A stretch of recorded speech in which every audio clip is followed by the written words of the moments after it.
Hey, hello everybody. Thank you so much for watching. Thank you for liking, subscribing. If you already haven't, go right ahead. And today we're doing a deck doctor.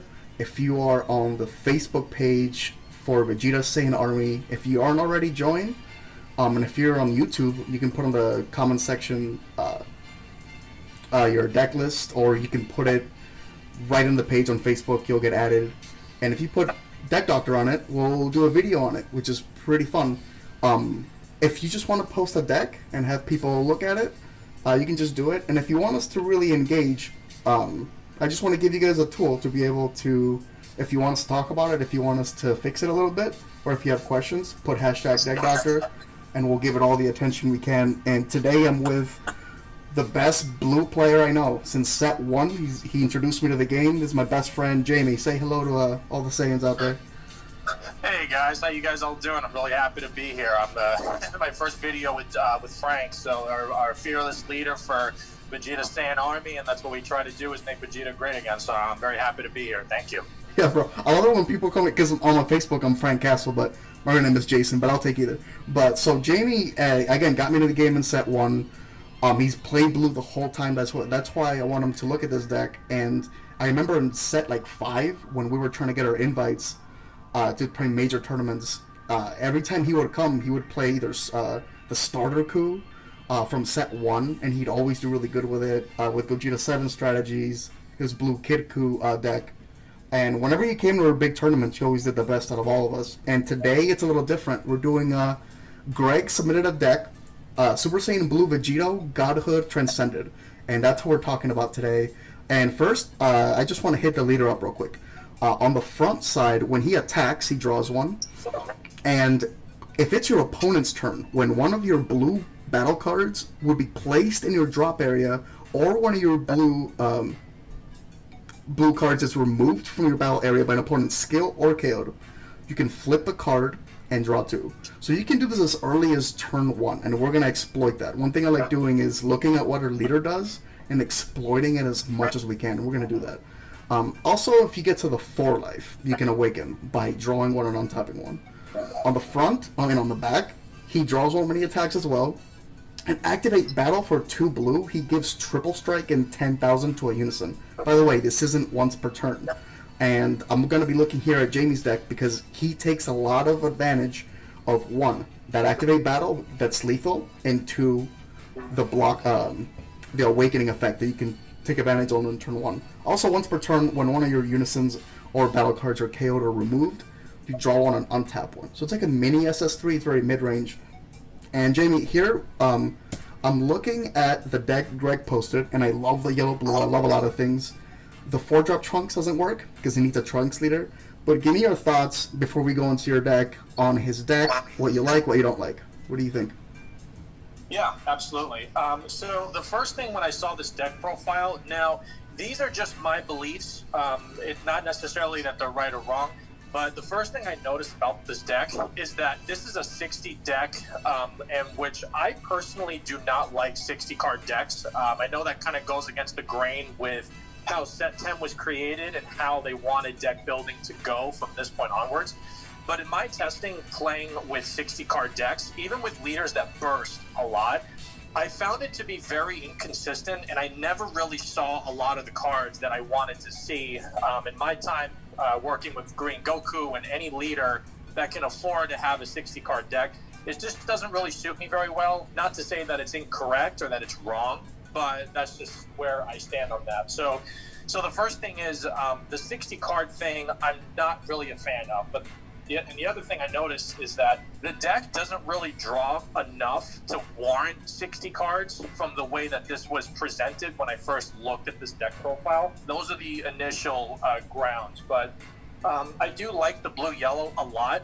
I think that's the way to go until blue gets a Topo Righteous 8 printed for blue, then you can probably afford to go mono blue, but I really like the blue-yellow shell that he has here. There are some things that I would definitely take out, kind of piggybacking off what you said. The Trunks, obviously that doesn't work in here. The Go Tanks Blue Unison, I think it's a good card, but I think it comes out a little too late in this kind of a deck. Unless you're running SS3 Reboot, I think it probably works best just from playing so many games with you and actually doing that exact thing. So I think that's the best one as well. And I also think that the check lands were a little bit too clunky for this. I understand why they're in here, but those I was not really too much of a fan of. But the shell, the idea, I liked a lot. All right, awesome. So we're gonna roll over right into your deck here, Jamie. And again, I don't like saying finalized or a final build because your deck should always adapt to the meta. So you might change your deck every week depending on who tops. But I'm looking at your deck here, and we both love his idea. Greg's idea of going yellow maybe fights Vegex as well. It can do a lot of great things. So talk to me through your deck quickly, and then we're gonna go into some of the cards. But I love this build. Talk to me. Yeah. Yeah, absolutely. So just to kind of give a very general overview of the deck. So this is a 54 card list. I wanted to make it 50, but I felt that I needed to add a few more things in here. From what I've understand and just running the math, 54 doesn't really seem to alter it too much. You can still draw the cards that you need to see. And this leader really actually has a lot of ways to accrue a lot of advantage over the course of the game by drawing, without hitting that 60 card limit. So I was able to trim that down just a little bit, but I think it's a little bit more reasonable just in my own opinion. But for the overlay, so in the interest of his original idea with blue-yellow, I think that was the right way to go, because when you're fighting, like you said, Vegex or any deck that's aggro, you need a way to stop their turn and get it right back to you so you can push them in with however many aggro options that this version of the deck has. So I kept it to a point where I believe in having that middle balance kind of structure when it comes to deck building. I like to have a lot of offensive options, but I also like to be able to turtle up and defend when it counts. And being in blue, you can comfortably tap out if you need to, because Dimension Magic will always be a safety net that you can bounce back and you can fight back with your other counter spells and anything else you might need. Yeah, that's perfectly put, dude. And this totally reminds me of your like set 6, set 5 blue builds. It's just funny how it works. It comes right back around in like set 10, set 9. So I love this deck. I love the blue-yellow, and when I build a deck, not only do I try to exploit what's good with it, but what I like about this is that it does have answers for the meta. Like, you've put Giant Ball here, Flying Nimbus against Vegex, and hey, if you are fighting against Green Goku, which is going to be a huge threat, remember, he can't get rid of the Unison, which is really cool that this leader, even though we don't have Gogeta 7 anymore, he has a built-in finisher in these Unisons. So we're going to move on here, and we're going to go into the SS3 Gogeta Super Warrior evolution and the Gogeta Pursuit of Power. So we're going to give you guys a few options here to work with.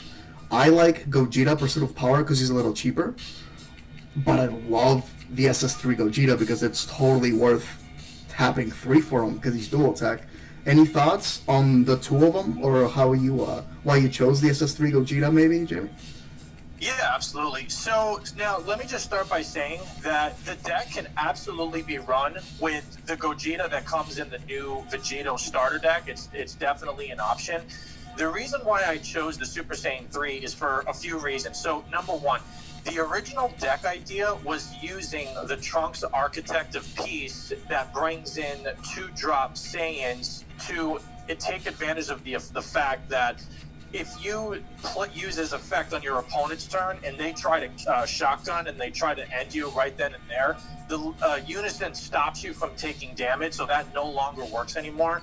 And I personally really love that package. I was actually using it with a prior set 1 Vegeta build that I liked, and I really came to like it a lot, so I kept that in here. But the reason for Super Saiyan 3 is because you're getting, if that Unison actually works with that Trunks Architect of Peace and the Mono Blue Saiyan package. So, for example, when you play him, you have inherent removal, so that really helps, especially if you're fighting Vegex, if they have their blockers, if you're playing anything else. And I don't believe it has an energy restriction, so you can bounce them right back to the hand, especially if you want to go for game. but I really like how Super Saiyan 3 Gogeta is way more offensive with dual attack. And what I like also is that you can also play a free body for free to put more board presence and also fuel the effect that doesn't let you take damage if a Saiyan's on board. And the final thing is that he works, I think, the best with the leader's ability on the back, because if your opponent negates the Gogeta's first attack, he has dual attack. If you swing again, and if they don't negate that, you can immediately give them triple strike, and now they're going to have to answer it. And nothing in this game so far stops Unisons. You can't remove it from the board through conventional means. Green Goku can't do anything about it, and it just really helps you seal the game right then and there. And I really liked how you can end games at 3 life. Dude, that's so big. You stole every point I had. That's so great. That's why I love how you find everything in Mono Blue, dude. I had like 3 points to say about Gogeta, and you killed it, dude, 100%. Yeah, remember, guys, the activate battle or activate main whatever of the Vegito leader isn't once per turn, so when you dual attack with Gogeta, it's amazing with Gogeta SS3. Now, the 2-drop Gogeta, I do like him. He's not horrible, but again, in testing, you were the first one, Jamie, to put the Gogeta in your decks back when we were testing set 10 at first, and I totally see why it's so good having a 20k guy that it's so hard to deal with. So we're going to move on here, and really quickly, I just want to cover the 1-drop blockers. You can use any 1-drop blue blocker, but in my opinion, you need to run these like at least at 6. Because you want to see it turn 1. I'm looking at the Dr. Rhoda, Unknown Potential. He's a 1-drop blocker. When he's KO'd, you can choose one of your blue energy and switch it to active mode. So turn 1, play him. Then in their turn, they swing at you. You use the blocker, and you awaken right then and there, turn 1. If you're opening the game up on the play, it's amazing. Jaikol's the other one. He's a blocker. I love him because activate main once per turn. You can give him a revenge and look at the top card of their deck. So, Jamie, I mean, this is obvious. Your deck had, like, what, 6 of them? Would you ever play this deck without that, or...? Correct. So, I actually decided to base this off of my personal testing with Set 10 Green Goku, because when I read this guy's effect, and I'll be honest, I haven't really used him much in person, but when I read his effect, this effect literally screams awaken turn 1, just like Goku, because that way it keeps you relevant, it keeps you on the backside, you're harder to hit, and people, if they want to deal damage, potentially, they do have to combo cards just to get over you, which also really helps against the Vegex matchup, I think, in my opinion. And that way you're just harder to hit. And also, because you're at a higher life total, you can take advantage of some of the cards in this deck for later turns in the game. Exactly. You can just play them for 1 late in the game. And, I mean, it is a blocker. And if you use Dr. Rhoda, you untap 2 energy and draw 1. It's kind of amazing how this leader makes, like 1-drop blockers, they weren't shit before, but now they're really good. And I love that that Vegito does that to these cards. And next, I'm going to go into something.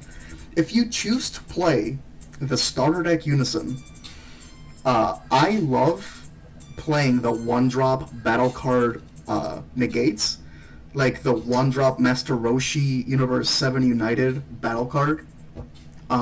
He was, I believe, from the draft box, but he negates the attack and plays it himself, right? So, if you're playing the starter deck Unison, right? Because remember, the SS3 isn't as easy to get. I don't like Unisons that require something weird to happen in order to gain a marker. For example, the expansion Yellow Vegeta one, the one that when he's played, you can anytime you can -3, tap an energy, dual attack, double strike, or you can tap something to gain a marker. I don't like tapping himself or a leader or a battle card, because you're losing a swing, right? I think in this meta, you need to have a lot of negates in your deck, especially in this deck, because you need to protect your Unison, because remember, he's the one that's going to go for a game for you. So what I like doing is negating with one of these 1-drop battle cards, and then on their turn, or on your turn, I'm sorry, you can rest these guys and gain a marker out of it. And the reason I like that is because it puts your opponent in such a weird scenario where, am I going to really swing at a 1-drop? And if they don't, then next turn you can use it again. And if they do, they just wasted a swing or a 1-drop, and guess what? If they KO them, which they will, because it's a 1-drop, you're gonna untap an energy and draw. So another guy I like is the Draftbox 5 or Draftbox 5 Jirison Graceful Wager. Again, like Roshi, he gets played. However, when you play him, you look at the top 3 cards of your opponent's deck. So picture this: 1-drop, negate, play a battle card, look at the top 3 cards of your opponent's deck, and you put them back in any order. So you can like put back a secret rare as the 3rd card if it was next to be drawn. Also, I have Mr. Boo the Mischievous, and I love this card because you play it, and then if your opponent has 2 or less energy, your opponent can attack with battle cards that are 2 or less unless they choose a card from their hand and place it on top of your deck. So it's situational, but if you're giving you battle cards, it's negating an attack. And again, with the starter deck Unison, you can just rest them and gain a counter. So you don't have to rest the Unison or the leader, you know what I mean? So that you're not wasting... Yep. Yeah. So any thoughts on that, Jimmy? Yeah, no, so actually it's funny because I never really even thought about that until I actually saw you doing it in your particular baby deck by taking advantage of 1-drops and switching them over into rest mode to activate other effects, which is great, just like you said. They can swing at a 1-drop, which is great. I mean, they're spending 1 attack to get rid of a 1-drop, or they can focus their attention on other things, and if they leave it on board, you can abuse it again and again, which I really, really like a lot, and it keeps it there. So, I mean, thankfully, I don't think anybody's running Kami Global Unifier, so I think until that happens, you're probably safe. Yeah, keep that on the reps, because that card is going to be great next time. But, alright, let's go. Yeah. Alright, so right into the next thing I want to cover is... we shouldn't have to say it, but Jamie, I've never seen you run a deck without Sensu Bean. In my, like, every time you play Blue Bro, it's like, but it's so good. It's the best card in the game. Here on screen, I have 3 cards you should have in this deck. I think Dimension Magic should be at 4, Sensu Bean at 4. I have Zeno, Edge of Space as a super combo, but I like the blue, yellow one more.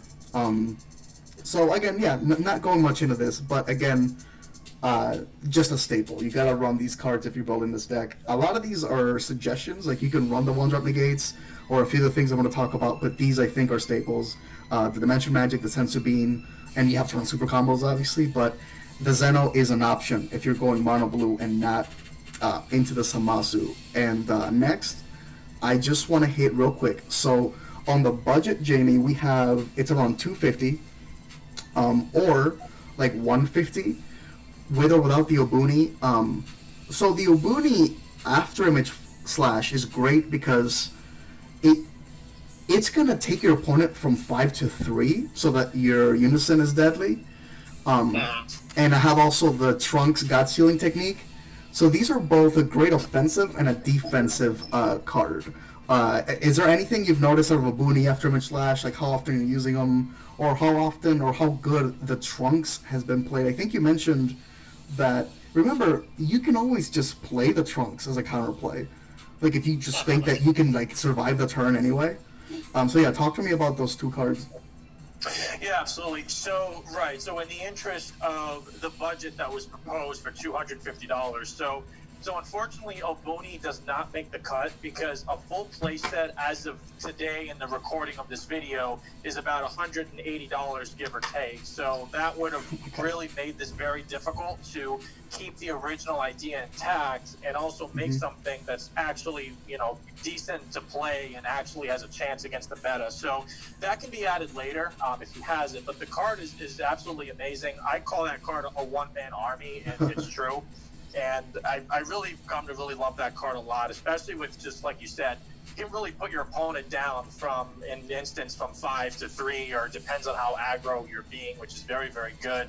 And getting the energy back at the turn is really valuable. But for the Trunks, because in blue decks that are not playing Unison cards, you always have to rely on absolute release ball, because that's your only way to stop Topo or any other come into play battle cards that affect the state of your turn without losing too much card advantage. But since this guy is in here, he's kind of like your catch-all, as long as the threat that comes into play does not have deflect. So it turns off Topo, it turns off really anything huge that you need, and like you pointed out, you can just play it and just get a free body on board and just let the play happen, which can be useful if you need more field presence. Yeah, and if you're a real fiend, you can go into the set 2SR Trunks that's holding the sword for 5 energy, but no, I don't think anyone's gonna do that. Yeah, exactly.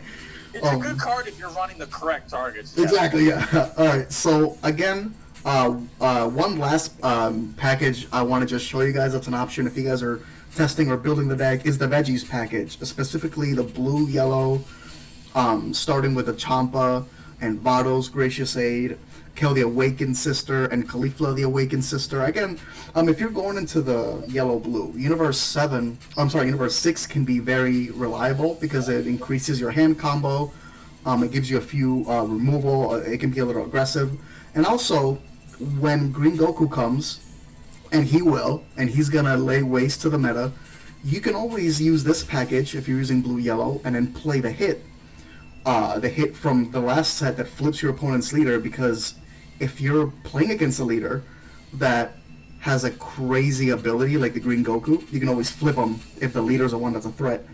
And this is just something you guys can keep in mind. But again, there's a lot of routes to take this deck. I think our final build right now is the one that Jamie showed us a few seconds ago. It's going to be in the description if you guys want to check it out. And this deck is never going to stop evolving. Every time the meta changes, it'll change. But we're going to be there. We're going to be updating it. And Jamie, any thoughts about the veggie little engine, or about the Deadly Defender engine, which we didn't cover much, but it is really good. Any thoughts on it? Yeah, absolutely. When you're referring to the Deadly Defender, you're referring to the Gogeta and bringing in the 2-drop Saiyans into play? Yeah, exactly, right.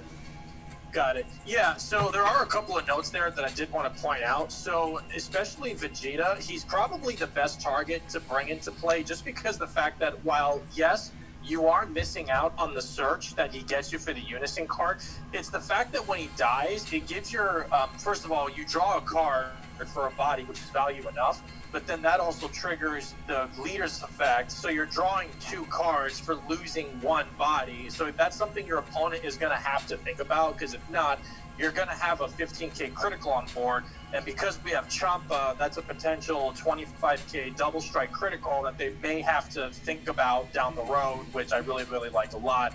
And then the big vanilla, I picked Vegeta because, let's be honest, this is Vegeta Saiyan Army, so I picked him. So he fits in here perfectly. And also, he's a big 20k body, and if you beam him, it's a 25k that they're going to have to answer to, because if not, your life isn't going anywhere, and the Unison is not going anywhere with the amount of negates in here, and also him being a 20k body is so relevant. And the Unison actually brings out 3 bodies besides the Trunks, so everything works very harmoniously with the original idea and the concept that I put together with this to kind of give you a very solid defensive option outside the yellow. But to speak to the rest of the deck, I believe, is that what you're referring to? Oh yeah, I mean, you just covered it. I think that one thing that I love about Vegito is that, for example, Vegex can close the game out so quickly with just a double strike, Champa, and like a Babidi super combo, and then you think it's over, and then Vegito, like you said, can just play the Vegeta for free, and it's be like, oh, I don't take damage. And that can be so backbreaking because Vegito can be so good defensively against offensive decks. And at first, I thought that the Saiyans in rest mode wouldn't matter, because if there's a Unison on board, he's going to get taken out before the Saiyans. You know what I mean? However, against decks like Vegex, it gives you such a good kind of defensive option, and that's something you can explore if any of you are building the deck and looking into that. But Jamie, thank you so much, man. I appreciate your input. Again, dude, you're the pro of blue. Like, I love how much you bring to the table. And if you guys have any more questions about the deck, go onto the Vegeta Saiyan Army Facebook page and post your decks for everybody to see and share. And if you'd like us to give it some more attention, just put Deck Doctor on it. Thank you for watching. Please like and subscribe. And thank you, Jamie. Yo, anything you want to say to anybody before we head out?